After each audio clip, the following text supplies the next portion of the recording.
cold reckoning, the Iron Cross, and the Ledger of God.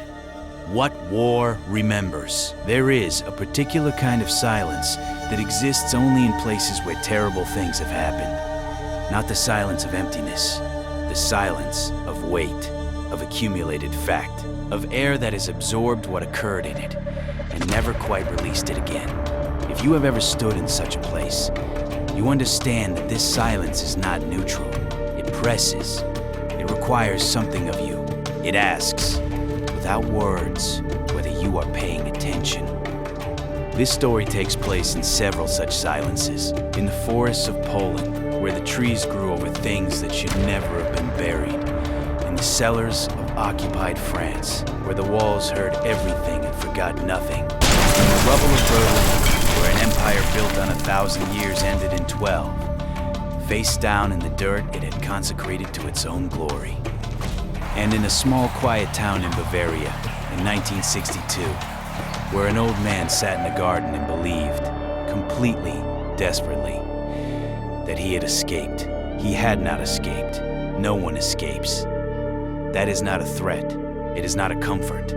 It is simply the most reliable pattern in the history of human behavior, observable across centuries, with the cold consistency of a physical law. What is done is not undone by time, only by reckoning. This is the reckoning. The making of a soldier. Munich, Germany, September 1938. Friedrich Brenner was 22 years old the first time he wore the uniform, and the feeling it gave him was the most dangerous feeling a young man can have: significance. He had grown up the second son of a printer in Munich's working-class Heidhausen district. Narrow streets, permanent financial anxiety, the particular social invisibility of people who do necessary work that no one thinks about. His father smelled of ink and exhaustion. His mother kept the household running on calculations so tight they barely qualified as arithmetic. Friedrich wanted more. Not wealth, not power in any abstract sense. What Friedrich wanted, and could not have named at 22, though he would understand it with terrible clarity at 50, was to matter, to be seen, to move through the world as someone whose presence registered.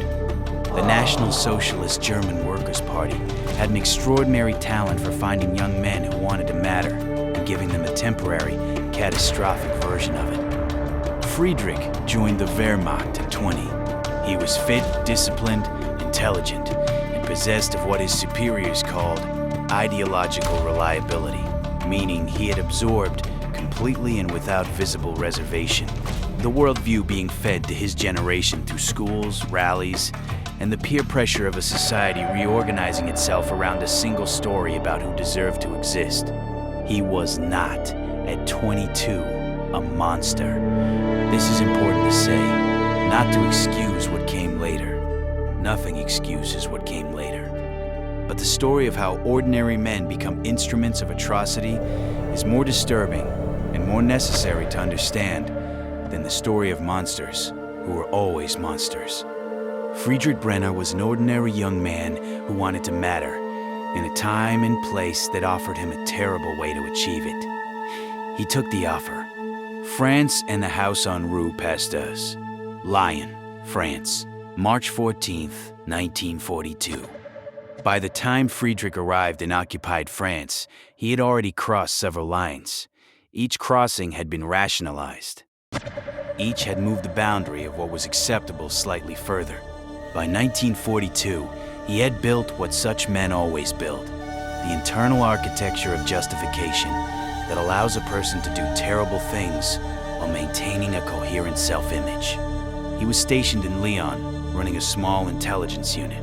His official function was the identification of resistance members and those who sheltered them.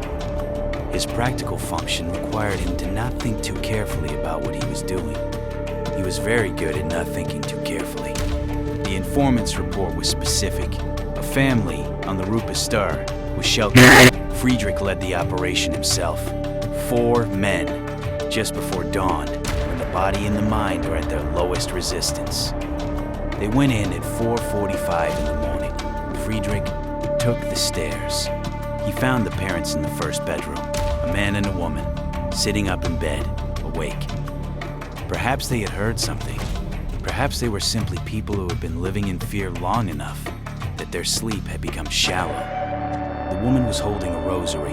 The man said something in French. Friedrich's translation was approximate but sufficient. Please, we have children. In the second bedroom were two girls. The older was perhaps 14. She had her father's dark eyes. She was standing in front of her younger sister with her arms spread wide, which was the bravest thing Friedrich had ever seen a child do, and also the most useless. The younger girl was 7 years old. She was holding a stuffed rabbit. Friedrich stood in that doorway and experienced something he had become expert at suppressing. The specific human recognition that the person in front of you is a person. Not a category, not an administrative problem. A child with a history and a future and a particular face that was hers alone. He suppressed it. He turned, he gave the orders his job required him to give. The British airmen were found in the cellar. The family was taken, the parents and the older daughter to one facility, the younger girl to another. Her name, he learned from a document filed the following week, was Marguerite Beaumont, 7 years old. Friedrich filed his report in the flat, procedural language of official documentation, the language specifically designed to prevent the reality of what it described from making contact with the reader's conscience. He received a commendation. He told himself he had done his job. That night, for the first time, he dreamed about the girl with the rabbit. He would dream about her for the next 20 years. The surviving. Bavaria, Germany, 1946 to 1959. They both survived the war, Friedrich and the man he had helped disappear. Werner Hofstetter, Obersturmführer of the SS, now living as Walter Hermann, a hardware merchant in a town 30 kilometers east of Munich, attending church every Sunday with the conspicuousness of a man performing respectability. Friedrich spent 8 months in British detention and was released in 1946. His files showed nothing remarkable. A Wehrmacht sergeant. Combat record. No documented SS affiliation. The operations in Lyon were not on anyone's active list. He was released. He went back to Munich, found work as a mechanic. By 1952, he had a small workshop. By 1954, he had married a woman named Ingrid, a school teacher, quiet and kind, who had spent the war years in a village and knew nothing of what her husband had been. He did not tell her. West Germany in the late 1940s had developed, with remarkable speed, a collective practice of not discussing certain things. The rubble was cleared, the economy rebuilt, the remarkable efficiency that had built the Reich was redirected toward building something new, and the price of that efficiency was a national agreement to not look too carefully at what the hands now building the future had been doing a decade before. Friedrich fitted into this agreement perfectly. The girl with the rabbit still came to him in his sleep. He still drank enough to quiet her. He told himself this was the shape of life after war, that everyone carried weight, that the weight was the price of surviving. He was very practiced at telling himself these things. And then, one Tuesday morning in April 1960, he found a letter slipped under his workshop door. The letter. It was written in German. Precise, educated handwriting. It said, "My name is Helene Beaumont. I am the daughter of Edouard and Celeste Beaumont of Lyon, France. I am the sister of Marguerite Beaumont, who was 7 years old when you came to our house on the Rue Pasteur on the 14th of March, 1942. I know who you are. I know what you did. I know where you live. I am not writing to threaten you. I have documentation that I intend to submit to the West German authorities and to the French government. What follows legally is not my decision to make. What I am writing to tell you personally is this. My sister's name was Marguerite. She was 7 years old. She carried a stuffed rabbit. She was afraid of thunderstorms. She loved strawberries. She had just learned to read. She was going to be remarkable. You took her from a bedroom. You gave an order. She did not come back. I want you to know that someone has been saying her name, clearly, for 18 years. Helene Beaumont. Friedrich read the letter 3 times. His hands were steady. He was practiced at steadiness. Then he sat down on the floor of his workshop, which he had not done since he was a child, and stayed there for a long time. The architecture of justification, built over 20 years, reinforced and carefully maintained, did not collapse dramatically. It didn't fall like a building struck by a bomb. It dissolved, quietly, as if it had been waiting for something specific to dissolve it, and this letter was that specific thing. What remained when it dissolved was not grief, exactly. It was exposure. The feeling of a man who has been standing in a burning building for 20 years and has only now, for the first time, felt the heat. 2 men, 2 choices. Friedrich drove to see Hofstadter that same evening. They sat in the kitchen of the hardware merchant's house. Hofstadter's wife was upstairs. His sons were in their rooms. The kitchen smelled of dinner and domestic normality. Friedrich put the letter on the table. Hofstadter read it. His face gave nothing. "We need to manage this," he said. The word manage did something to Friedrich. "She has documentation," Friedrich said. "Documentation can be..." "Don't." Friedrich's voice was quiet. "Don't tell me what documentation can be, Friedrich." Her name was Marguerite. He heard himself say the name as if for the first time, though he had said it in his sleep for 18 years. She was 7 years old. She had a rabbit. Hofstadter said nothing. "I am going to cooperate with whatever process this woman initiates," Friedrich said. "I wanted you to know that." Hofstadter's expression tightened. "You understand what cooperation means. For both of us. Yes, my family, I know. My sons, I know." Friedrich stood. "I'm not doing this to you, Werner. I'm doing it because her name was Marguerite, and she was 7 years old, and someone needs to say what happened." He left. He drove home through the Bavarian night. He did not drink. For the first time in years, he did not need to. Ingrid. He told his wife everything that night. He sat at their kitchen table, the same table where they had eaten dinner an hour before, where they had talked about her students and his latest repair job, and he told her all of it. It took a long time. Ingrid did not interrupt. She sat with her hands folded and listened, and her face went through several things that Friedrich watched with the helpless attention of a man watching the destruction of something irreplaceable. When he finished, the kitchen was very quiet. Then she said, "The girl with the rabbit." He looked at her. "You said her name in your sleep," Ingrid said quietly. "I didn't know what it meant. All this time." She walked to the window, stood looking out at the dark garden. "I need you to leave tonight," she said finally, her voice controlled in the way of someone containing something that would otherwise be uncontrollable. "I need to think. I cannot think with you in the house. I understand." He packed a bag and went to his brother Karl's apartment. Karl opened the door at 11 at night, looked at Friedrich's face, and without asking any questions moved aside and let him in. Before Friedrich got into the transport vehicle on the day of his sentencing, Karl put a hand briefly on his shoulder, just for a moment, then let go. That moment, that hand on the shoulder, was the thing Friedrich thought about most in the years that followed. Helene. They met in a cafe near the English Garden. When she walked in, Friedrich recognized her. He had not expected that. She had her mother's posture and her father's eyes. He remembered both from that bedroom doorway 18 years before. She sat across from him. Neither spoke for a moment. He had prepared things to say. Every arrangement of words he had tried had collapsed under its own inadequacy, because there are situations where language is genuinely insufficient, and this was one of them. He said, "I remember your sister." Something in Helene's stillness shifted. "She was standing in front of you," he said, with her arms out, trying to protect you. He paused. I remember thinking it was the bravest thing I had ever seen. And you did it anyway, Helene said.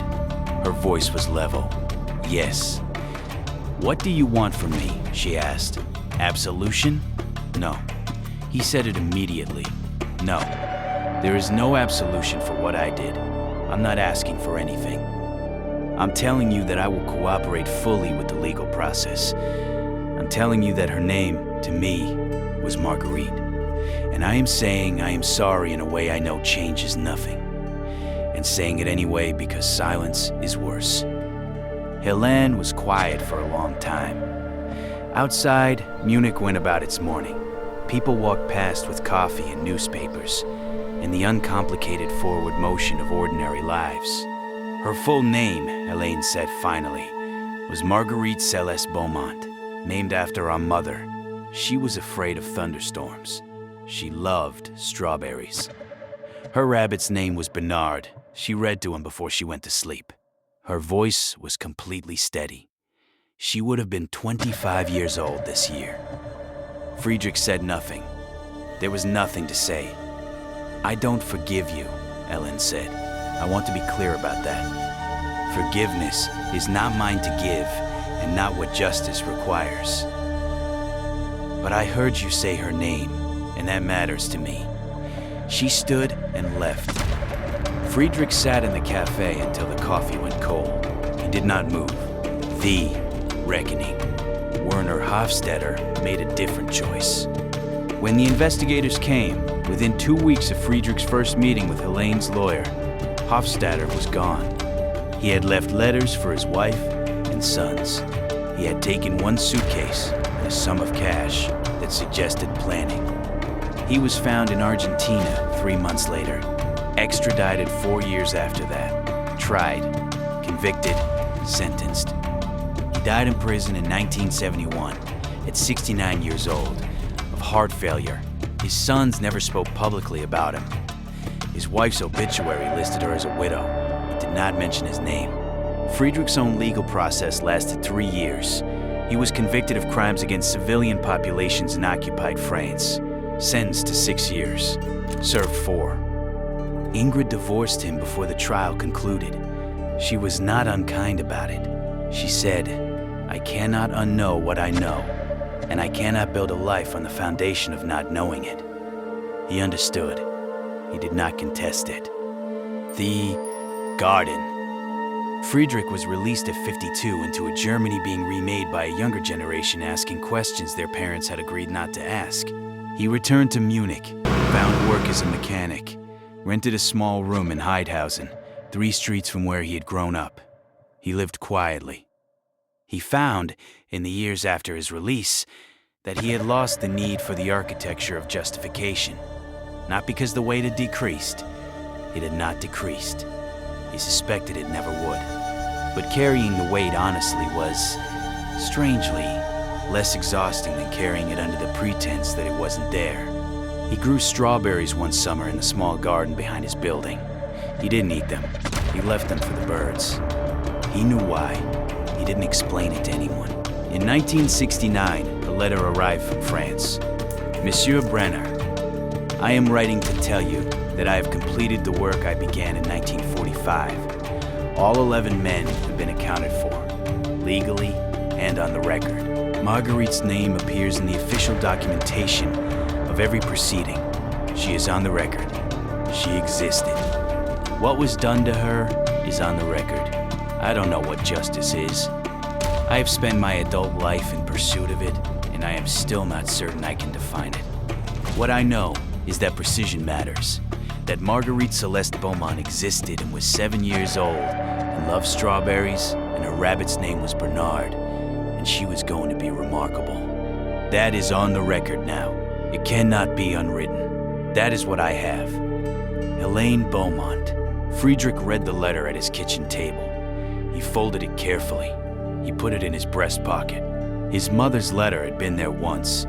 He had lost it somewhere in the wreckage of the war, which seemed right. This one he would keep. What cold reckoning means. This is not a story about redemption. Friedrich Brenner did not redeem himself. You cannot redeem the unredeemable. What he did, cooperating with justice, accepting consequences, stopping the machinery of self-deception, was not heroic. It was the minimum, the absolute floor of what was required. It came 20 years too late for Marguerite, too late for her parents, too late in all the ways that matter most. But it came. And Hofstadter, who chose differently, who chose the continuation of the lie, died in a prison cell in Argentina, with his sons estranged and his name erased from his own family's story. His careful architecture of survival collapsed in the most complete way possible. This is not a story about punishment finding men in courtrooms. Sometimes it does, often it doesn't, and that failure is real and must be named.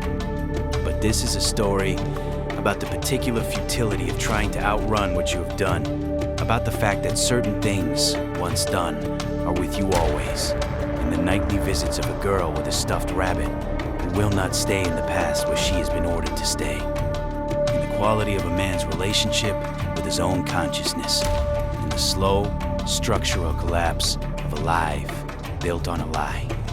The universe keeps its ledger. It does not hurry. It does not forget. And when it collects completely. Cold, precise, final. That is the reckoning.